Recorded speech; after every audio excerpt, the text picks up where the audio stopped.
I'm standing up tonight here. I'm not the kind of person who likes to stand up in front of the public, and you're probably already bored by this topic. But tonight, I'm still standing up here because I have heard so many children express their fear, and because they have the peer pressure, they do not want to stand up to express. I'm a mother of 3 children in Fairfax County Public Schools, 2 daughters and 1 son.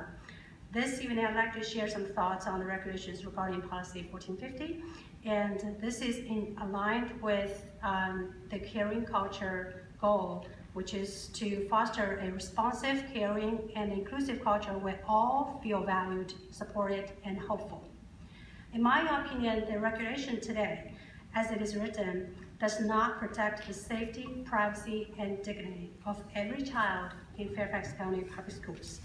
While I totally support zero tolerance of any bullying or harassment toward the transgender and gender non-conforming students, I firmly believe in certain areas in the education system, gender identity is not interchangeable with biological sex.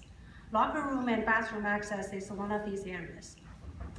Our diverse student population has cultural modesty requirements and religious mandates, which forbid mixed anatomical sexes together in these areas.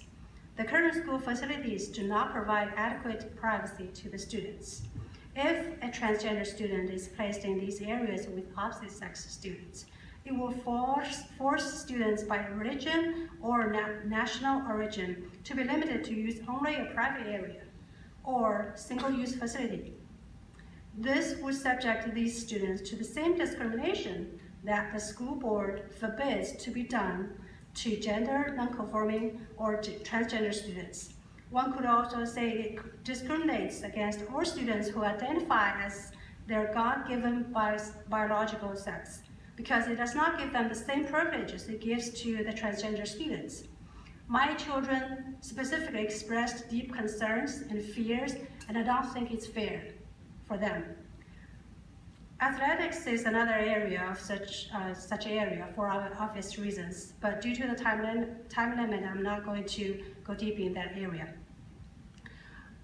The core of the American dream that I held as a young woman when I came to this country 18 years ago is a government of the people, for the people, and by the people, a country that trusts in God. I'm presenting the promises you also heard from Mr. Weston. There are promises from the board members before. I wanted to stress here again, please reconsider for this policy and the implementation. Please do not let your words go in vain. Thank you for listening to me.